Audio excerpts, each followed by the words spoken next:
mga idol, ito Toyota Fortuner. Papalit tayo ng brake pad sa harapan. So brake shoe naman to sa likod. So ipapakita ko lang sa inyo mga idol para may idea kayo. Kasi apat ang caliper piston nito. So SUV kasi siya kaya apat, malalaki. Ayan, yung rotor disc.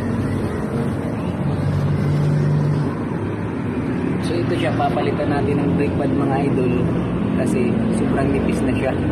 So papakita ko lang sa inyo para kahit paano may idea tayo pagpalit ng brake pad nito. So napakalaki ito mga idol. Ito yung clip niya ng brake pad, taas baba. Ayan. So ito yung lock niya sa dulo, nakalagay ito sa dulo. Ito, tatanggalin mo lang siya, nakapasok ito dyan, tanggalin mo lang. Yan. Tapos hugutin mo na ito siya. Yan, nakuhugutin siya mga idol. Yan. Ito yung sa taas. So ito yung sa baba mga idol, meron pa siyang lock nasa baba. So nakapasok yan dyan. Yan. So kakalasin mo lang siya. Yan, kalas na. Dito yan nakapasok. So paalisin mo lang siya para gumalaw-galaw. So mahuhugot mo na yung lock din. Yung kanyang pin. Yan. Parang stick. So ito yung mga idol. So dalawa ito siya, taas baba. So ito na yung pinaka lock din sa baba na. So spring, zero ito siya kaya sobrang tibay. Ingat lang kayo kasi yung dulo niyan matalas. So ito na yung brake pad niya mga idol. Yan. So nakapasok lang niya siya dito sa loob. Hindi kagaya ng mga naaangat, may mga SUV din siya, naaangat yung caliper ko pag ganun.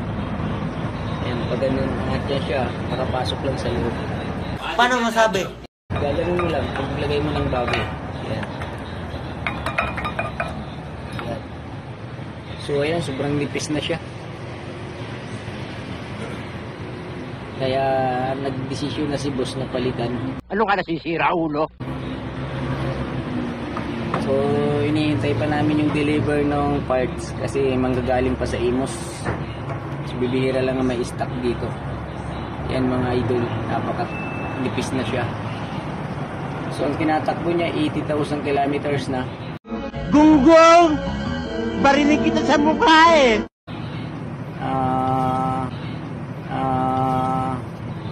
Di natin alam kung ito pa rin yung original niya.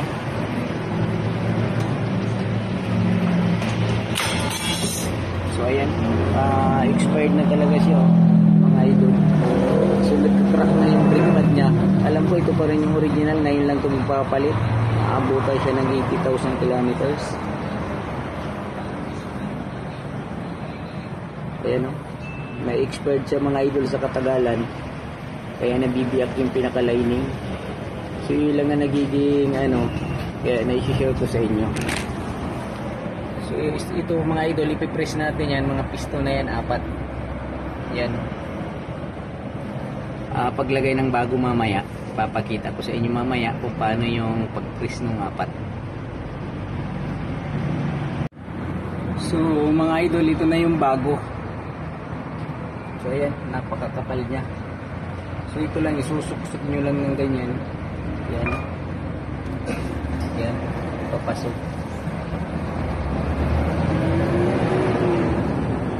Tapos lalagyan nyo ng brasa itong ganyang stick na bakal bago nyo itusok dito sa brake pad.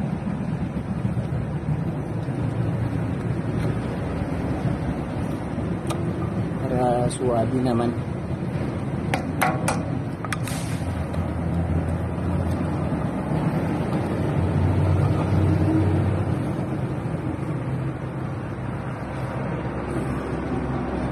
Ito mga idol, ganyan lang yan paglalagay. Yan. Yan.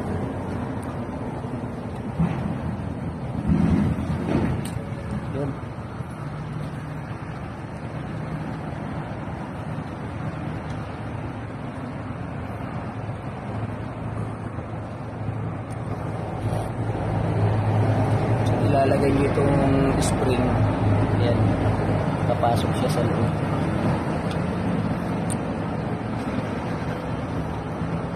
Yun.